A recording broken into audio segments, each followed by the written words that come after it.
Today, we now call that the quantum field, the Higgs field, the morphogenic field, or as many other people are now coming to understand it, source energy. Thinking things doesn't go nowhere and nothing happens. Energy and magnetic waves are spewing out of you as you think. So your thoughts are literally creating a dimensional space inside you. It's creating a potential, it's creating a probability. If you keep thinking down that road, then that thing will happen. This isn't a philosophy, and this isn't what I believe, even though I do have beliefs in it. These are things, like I said, it doesn't matter if you believe or not. These are universal truths that pervade everywhere, that pervade all of us. Don't believe the hype! Welcome back to Don't Believe the Hype, the channel that explores some of the lesser known truths known by the few, but not by the many, and attempts to demystify some of the hypes and narratives surrounding our everyday lives and experiences. Did you know that most of the technology you use every single day, whether it's the radio, your mobile phone, your computer, laptop, electric car, using the lights, using electricity at home, all of these can be traced back to one man's mind, Nicola Tesla. In my opinion, one of the greatest, if not the greatest inventor, visionary and philosopher to live in the past few hundred years that we know of. And it was when he was doing his experiments with electricity that he discovered something he called radiant matter, an entirely different type of electricity. He described the ether as an ever-present energy field that connects all things together and is the non-physical force behind all physical phenomena, which further led him to discover what he termed the ether. Today, we now call that the quantum field, the Higgs field, the morphogenic field, or as many other people are now coming to understand it, source energy. The universe and its full energy field that connects us all together and for us to connect to everything. Tesla described the ether as infinite energy laying in every inch of the ether, that all ancient technologies, which would include the pyramids, were based on using the ether, and that our future revolves around understanding the ether. And this crucial discovery led him to question the very existence of everything, which leads us to one of the most interesting quotes that Tesla said, which was, "My brain is a receiver."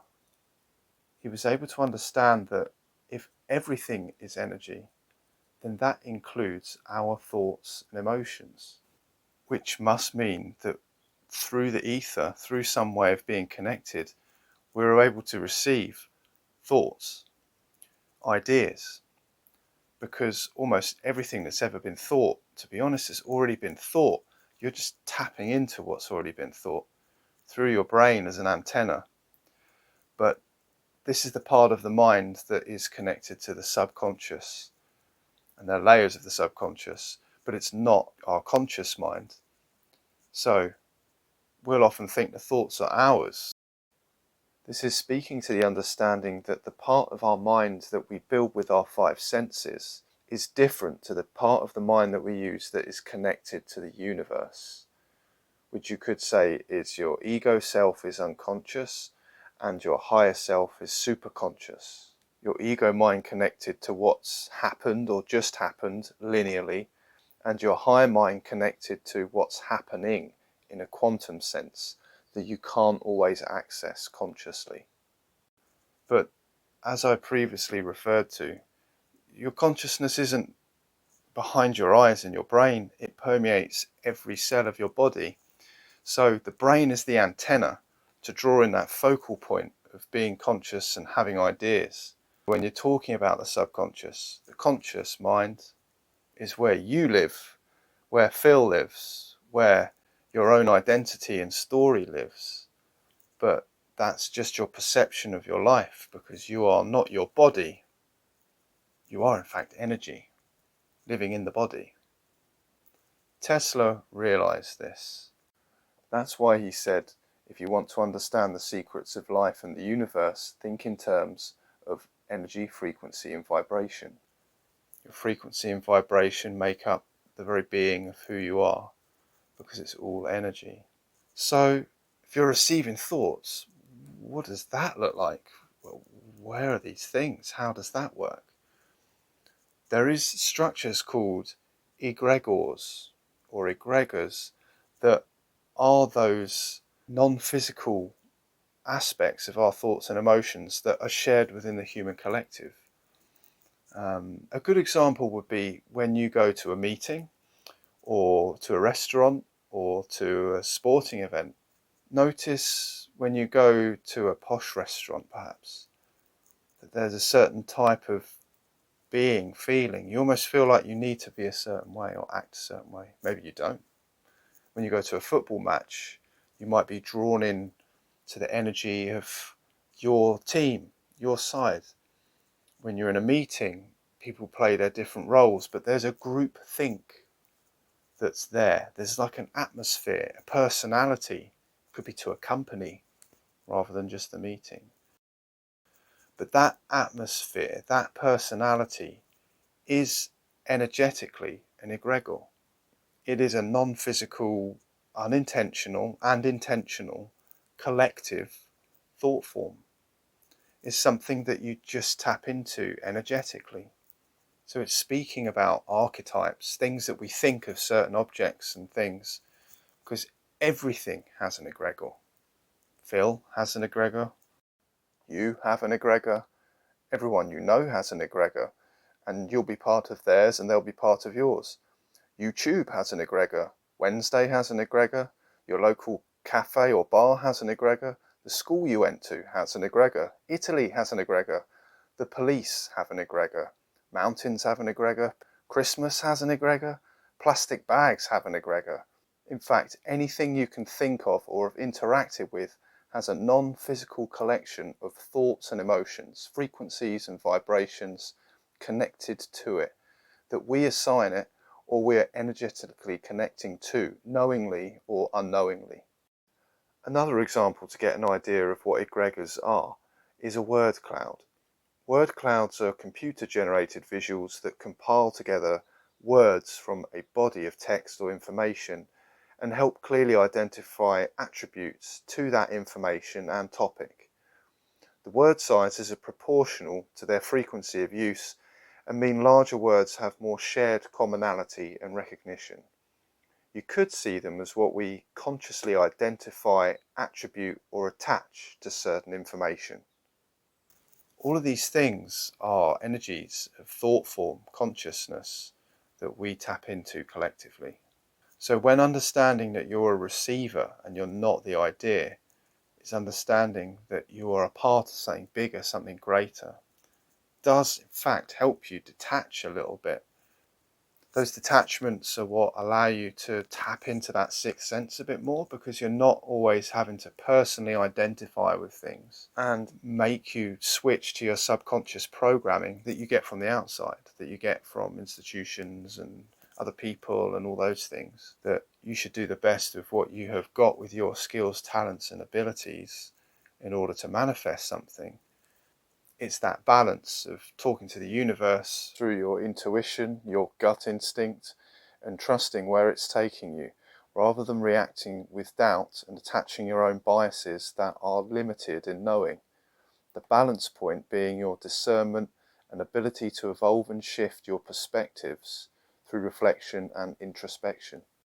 It's your way of having an inner discernment on things rather than just rampantly letting anything and everything level up and tell you what to do because it's been given that power by our collective egregores.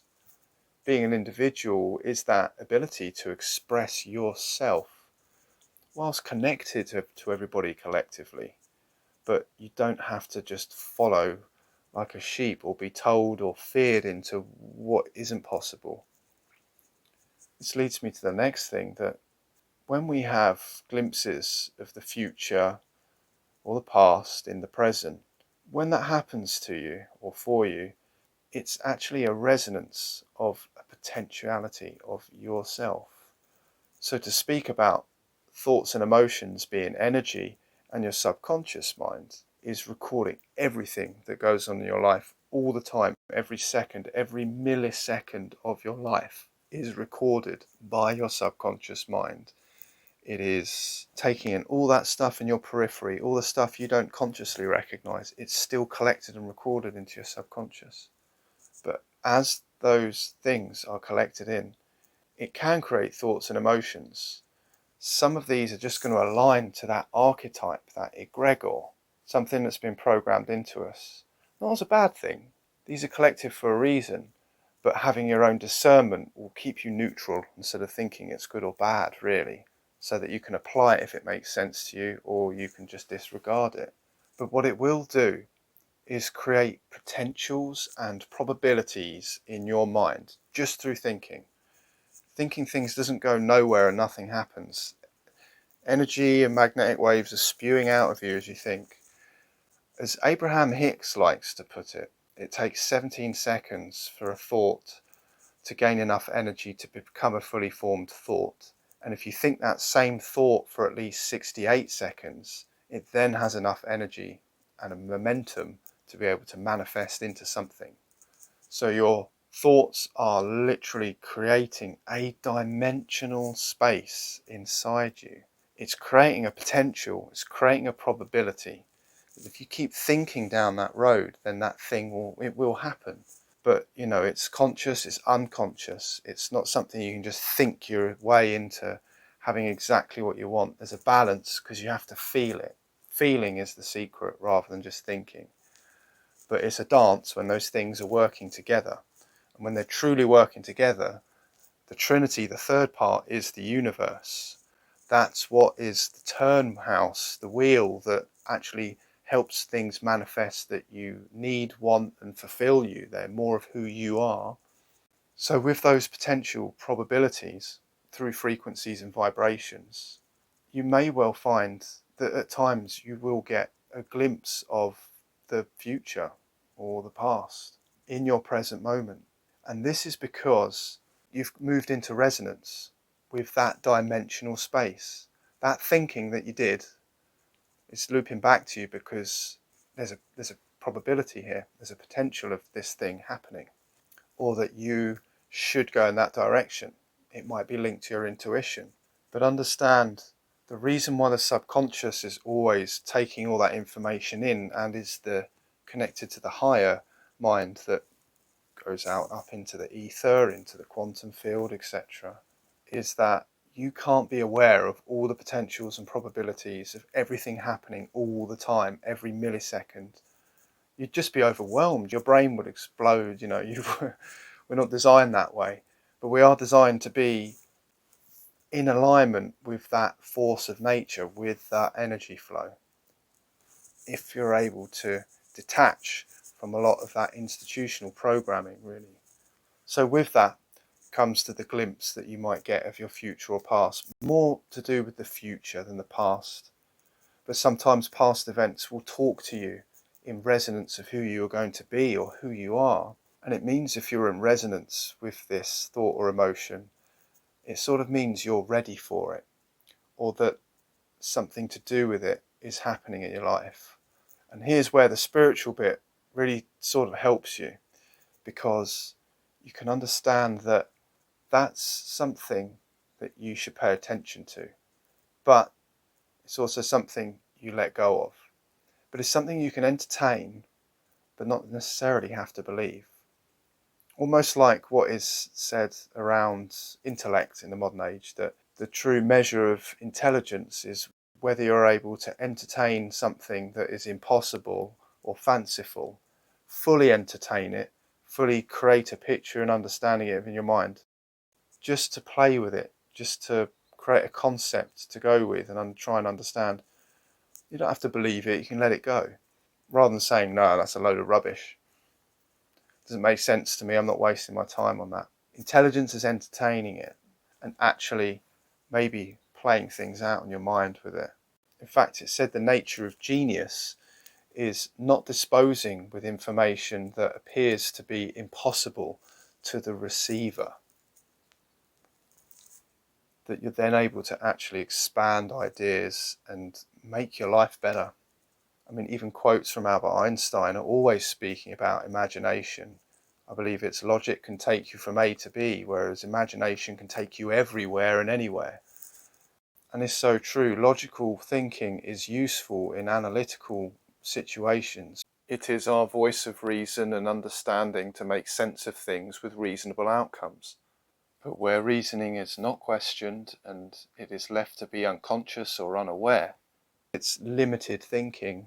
It imposes restrictions where it's a human-induced condition. It's not universal truths, stuff that don't require your belief. They're just universal truths. It's going to happen whether you discover it and believe it or not. I'm sure you're aware of Mr. Spock of Star Trek, the famous logical thinking Vulcan, who always makes his decisions and mind up with hard-proven facts and knowable things. But Mr. Spock didn't have any gut feelings or intuitive emotional feelings that would sway his decisions. That would be left to Captain Kirk. And then both working together are what complete a real full wholesome picture of something. Spock did quote though that logic is the beginning of wisdom, not the end. So to be in touch and in tune with those things improves your life experience. And now to tie two things together that really are science fiction in the mainstream, but we really kind of understand now it's a real thing that doesn't seem to get the momentum of everyone understanding it that it should. We're on a timeline. We live on timelines because of quantum physics demonstrating time doesn't exist. It's not a real construct. There is only the now moment. It's our conscious projections that create space and time of past and future. And that our thoughts and emotions, our thought spaces create dimensions that you are then able to move into towards energetically through who you are being, through your frequency and vibration. Dimension just means to measure or to measure out along a diameter and comes from Latin. And as we discussed in the last video, our conscious observation of things or conscious measuring collapses quantum possibilities into matter and into the most probable thing we are in resonance with through the frequency and vibration of who or what we are being. If our thoughts are creating dimensions in space and time, and of course we experience space and time, then it means that we are constantly shifting through dimensions. We don't necessarily notice it, although in my experience you can start to notice it once you've detached from some of your thoughts, emotions and circumstances and understand and believe we are in fact the universe experiencing itself through individuated portions of consciousness, all connected together, happening everywhere, all at once. The spiritual path expands our conscious awareness to greater levels that allow for an evolution of our mind, body and spirit complex, which expresses in the physical body and also into our physical experience, which encourages growth and further embodying of more awareness, more love of who you are and the nature of the mirror reflection the universe expresses to us of who we are being in this reality. You experientially begin to realize you are the creator of your reality, but in more of a mentally projectile, energetic, esoteric knowing than a physical, logical, academic understanding. And that thoughts turn to things through the process of growth, letting go and surrendering. The shifting that we all do in every millisecond of every moment we are alive has an impact on our collective egregores and our individual experiences as we are co-creating reality together through what we are resonating with. This ultimately means, at this time in history, that depending on how you are focused, things are either getting better for you or things are getting worse for you. You are awakening to the strange or hidden truths of reality, or you are falling further asleep to the illusions of a false matrix reality. You are becoming more accepting and loving, or more judgmental and fearing. You are creating more free will for yourself through shifting conscious focus and decision making, or you are passively giving away your power by aligning to external narratives with predetermined outcomes that shift your conscious focus and decision making. So you are either on an upwards ascending trajectory of expansion, growth, order and evolution, or a descending trajectory of compression, limitation, chaos and devolution. These are but opposite ends of an energy spectrum, and whether we are aware of it or not, this is driving us toward a vibrational splitting of our world in the future, where depending on the choices you make now, centered in love or fear, awakening or sleeping, will decide what you experience in your world, your universe, your dimension. I will create another video to go into further detail on this concept and inner standing. As you may already have visualized, there is a whole universe happening that is very real, that we don't see. We only see 0.0035% of the electromagnetic spectrum. So to only rely on what we see with our eyes is to live life blinded from the truth of our interconnected and interdimensional reality. So quantum physics is always talking about spins of particles, and that's almost what creates these different dimensions as they're spinning. Each unique tiny change and variation in the angle or attitude of spin creates another dimension, another measured reality with its own version. It's why you get spin doctors in politics and so on. If you're putting a spin on things, you're creating a dimension of thinking that if you're putting out to a wide mass of people, you're creating a timeline just through people's thoughts and emotions and collectively coming together, creating those egregores of thinking, and it sucks more people in magnetically. To be oriented towards the direction of your desires, your purpose and your growth, you need to shift your inner perspectives and spin on things.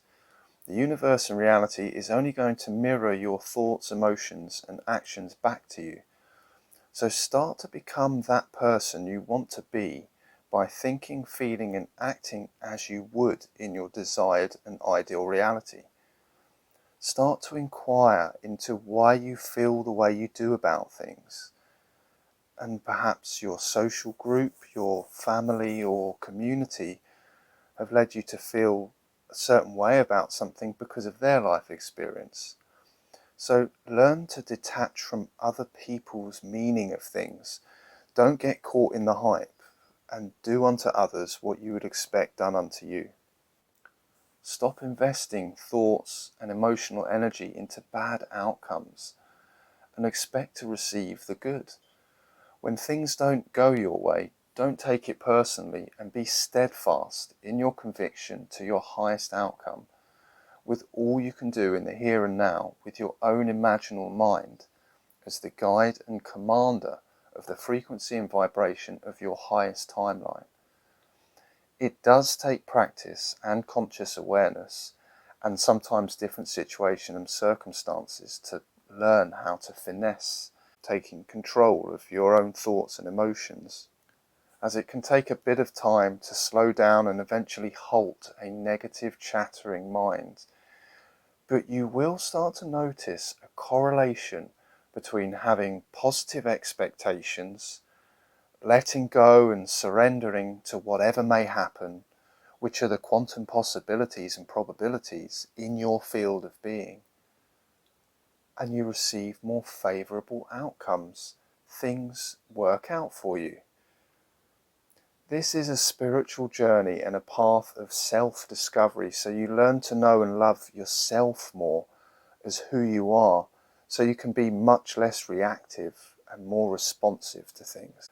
It's like growing a garden of thoughts and feelings inside your mind, nurturing what is good for you and weeding out the bad, so that all the different plants and flowers of who you are can blossom as you focus toward more self-fulfillment and sharing your love and passion with others.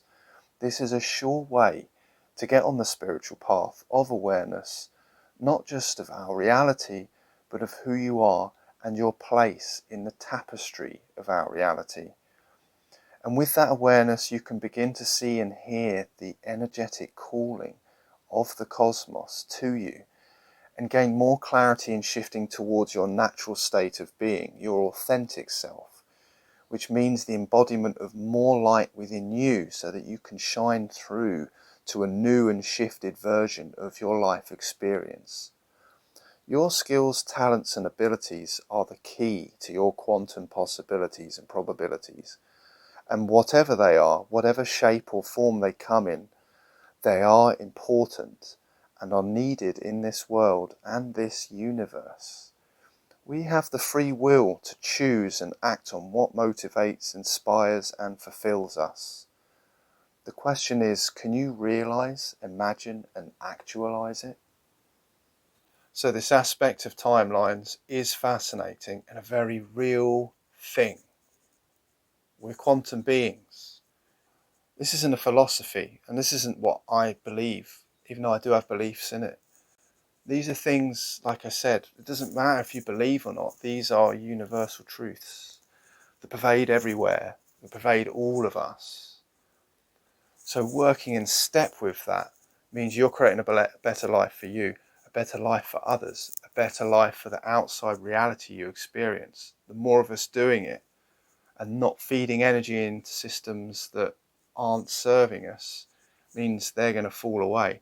Probably means if it's already happening, they're going to fight harder and market their way back into your subconscious as a way of controlling timelines.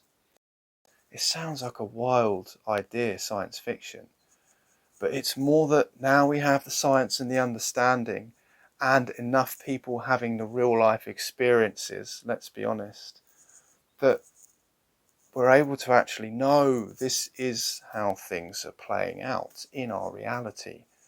That's why the truth is stranger than fiction, always. I hope you enjoyed the video. Please subscribe for many more like this coming along. Please like and comment and share if you feel that someone will find this useful information.